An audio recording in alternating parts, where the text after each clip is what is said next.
Shalom.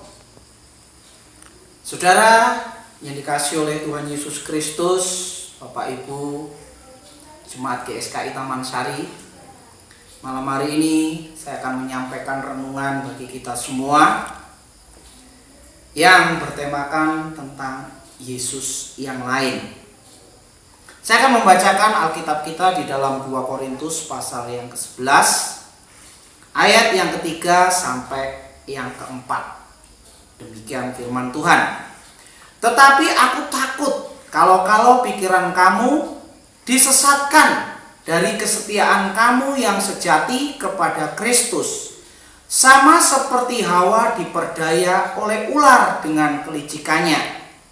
Sebab kamu sabar saja jika ada seorang datang memberitakan Yesus yang lain daripada yang telah kami beritakan, atau memberikan kepada kamu roh yang lain daripada yang telah kamu terima, atau Injil yang lain daripada yang telah kamu menerima. Bapak Ibu Saudara yang dikasihi oleh Tuhan Yesus Kristus, semua gereja, semua pendeta atau hamba Tuhan pasti dalam pemberitaan firman Tuhan mengaku bahwa apa yang disampaikan itu adalah Yesus yang ada di Alkitab. Tapi pada pembacaan firman Tuhan hari ini ternyata Rasul Paulus menemukan ada hamba Tuhan, ada pekerja-pekerja, pemberita-pemberita Injil ternyata menyampaikan Yesus yang lain. Nah, tentunya Bapak Ibu, kalau hal itu tidak terjadi, maksudnya ada pemberita Injil yang memberitakan Yesus yang lain, tentunya Rasul Paulus tidak bicarakan itu, tapi pada kenyataannya demikian. Nah, hari-hari ini bagaimana? Bapak Ibu sebagai jemaat GSKI Taman Sari, harus semakin hari kita semakin dewasa. Semakin hari harus semakin cerdas di dalam menelaah firman. Apalagi di zaman modern ini bertebaran di dunia internet, baik di YouTube, di Facebook, pembicara-pembicara yang memikat, pembicara-pembicara yang luar biasa. Bahkan gereja-gereja tertentu, kalau saya amati, tidak puas sepertinya kalau tidak mendatangkan pembicara impor, ya, seperti barang impor. Nah, bagaimana kita bisa tahu apa yang disampaikan pembicara itu adalah Yesus yang seperti ada di Alkitab, bukan Yesus yang lain? Ini sulit Bapak Ibu. Kalau kita berbicara bahwa si A menyampaikan Yesus yang lain, maka akan ada teriakan, jangan menghakimi. Maka repot hari-hari ini. Oleh sebab itu, Bapak Ibu yang sudah tertanam di gereja lokal, khususnya jemaat GSKI Taman Sari, tetaplah untuk setia supaya Bapak Ibu bisa memahami mana pemberita Yesus yang asli dan Yesus yang lain. Nah, Bapak Ibu Saudara yang dikasihi oleh Tuhan Yesus Kristus, di akhir zaman ini ayat yang ketiga dari 2 Korintus pasal yang ke-11 ini, Rasul Paulus mengkhawatirkan bahwa pikiran jemaat di Korintus itu disesatkan dari kesetiaan yang sejati kepada Kristus, seperti Hawa diperdaya oleh ular dengan kelicikannya.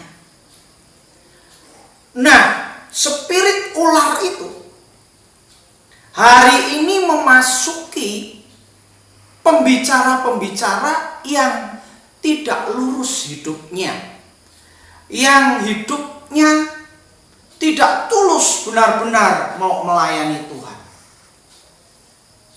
Dengan kelicikannya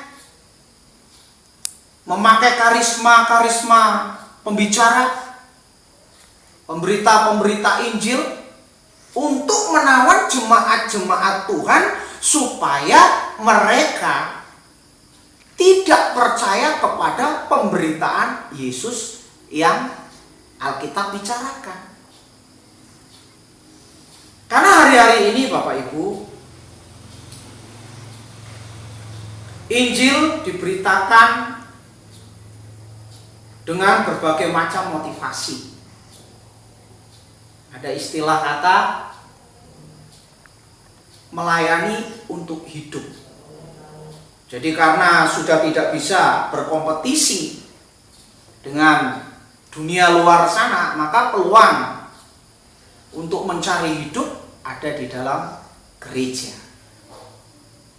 Ya nggak semua pembicara atau pendeta seperti itu, tapi pada kenyataannya kita bisa melihat bagaimana para pendeta, hamba Tuhan, pembicara Injil itu memperdaya, menggunakan ayat-ayat Alkitab demi kepentingan pribadinya, walaupun itu dibungkus dengan hal-hal rohani. Memakai ayat-ayat supaya jemaat bisa memberikan hartanya, memberikan uangnya, atau memberikan apapun itu dengan alasan pekerjaan Tuhan. Tapi sungguh kasihan jemaat yang tulus, jemaat yang benar-benar mau mencari Tuhan, hidup berkenan kepada Tuhan, ternyata mereka menerima pemberitaan bukan Yesus yang di Alkitab yang disampaikan oleh pendeta atau gembala atau pemberita Injil itu. Nah, ini ironis.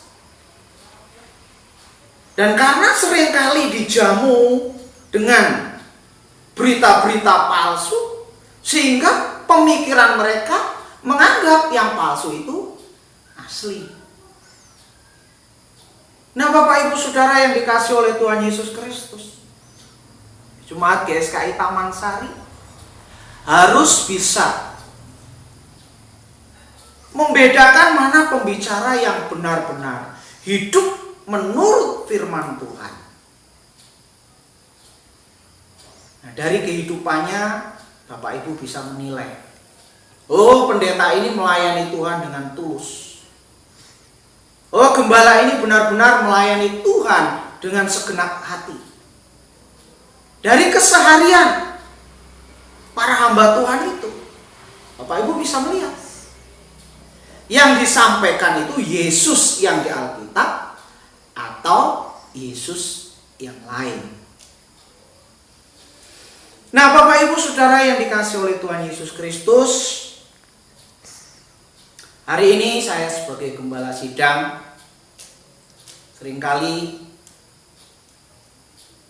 mengatakan kepada Bapak Ibu Saudara, kalau ingin membandingkan pengajaran seorang pendeta atau bahkan gembalamu sendiri, silakan Bapak Ibu lihat di YouTube, lihat di televisi, atau bahkan nanti setelah corona ini berkunjung ke sebuah gereja dan nikmati.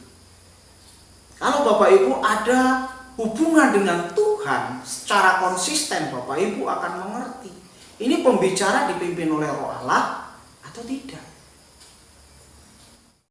Jadi Bapak Ibu Saudara yang dikasih oleh Tuhan Yesus Kristus, kembali kepada 2 Korintus 11, saya akan membacakan ayat yang keempat. Sebab kamu sabar saja jika ada seorang datang memberitakan Yesus yang lain. Bapak Ibu yang dikasih oleh Tuhan, Yesus yang lain di ayat ini ditulis dengan kata alon ioson. Alon berasal dari akar kata alos yang artinya berbeda tetapi sejenis. Kata yang sejajar dengan alos itu heteros, yang artinya yang lain dengan berkeadaan berbeda jenis. Jadi yang lain tapi beda jenis itu heteros. Tapi kalau alos berbeda tapi sejenis. Pemakaian kata ini di ayat ini untuk membedakan Yesus yang diberitakan oleh agama lain, ya. Jadi untuk membedakan Yesus yang dijelaskan agama-agama lain. Tapi pemakaian kata alos ini atau alon yang akar katanya alos ini mau membuktikan bahwa yang disampaikan itu sama Yesus, tapi sebenarnya berbeda. Kenapa bisa? Kenapa bisa berbeda? Nah, ini pemahaman yang menyampaikan yang membuat berbeda. Nah, oleh sebab itu Bapak Ibu, tidak semua hamba Tuhan, pembawa firman Tuhan itu benar-benar menyampaikan Yesus seperti yang ada di Alkitab. Karena tadi motivasi kepentingan-kepentingan dari pembicara. Nah, ini harus cerdas kita. Supaya pengiringan kita kepada Tuhan benar-benar menyukakan hati Tuhan. Nah, oleh sebab itu Bapak Ibu Saudara yang dikasihi oleh Tuhan Yesus Kristus, Jemaat GSKI Taman Sari, mari perkarakan ini setiap hari supaya kita peka. Apakah ini benar-benar Yesus yang sejati atau Yesus yang lain? Ingat Bapak Ibu, barang imitasi itu sama dengan barang yang asli. Tapi bagaimana kita membuktikan barang itu imitasi dan barang yang ini adalah asli kalau kita tidak pernah melihat aslinya? Nah, oleh sebab itu Bapak Ibu Saudara yang dikasihi oleh Tuhan Yesus Kristus, hari ini adalah hari yang paling sulit. Sulit bagaimana? Karena keteladanan di dalam gereja itu mulai hilang.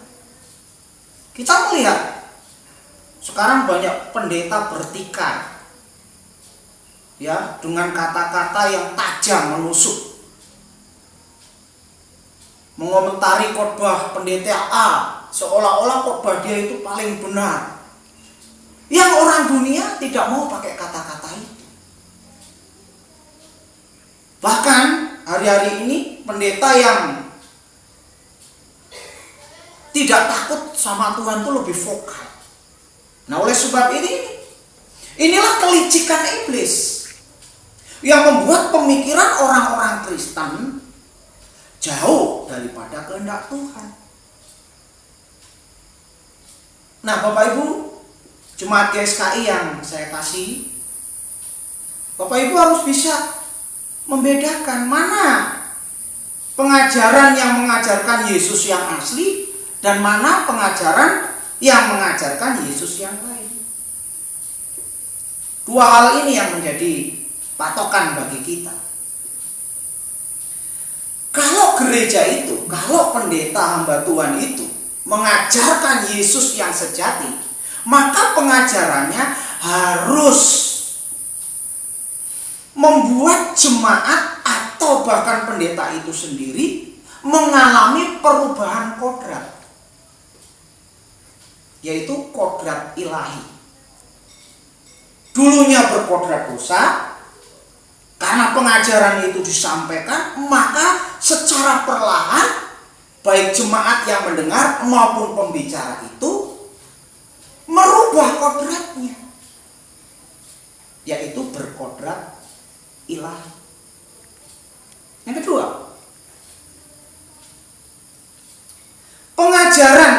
tentang Yesus yang sejati harus membuat orang yang percaya itu menemukan kembali kemuliaan Allah yang hilang. Kalau hamba Tuhan, pendeta gereja tidak membuat orang Kristen jemaatnya itu menemukan kemuliaan Allah yang hilang dalam diri manusia, itu pemberitaan yang salah. Itu Yesus yang lain yang disampaikan.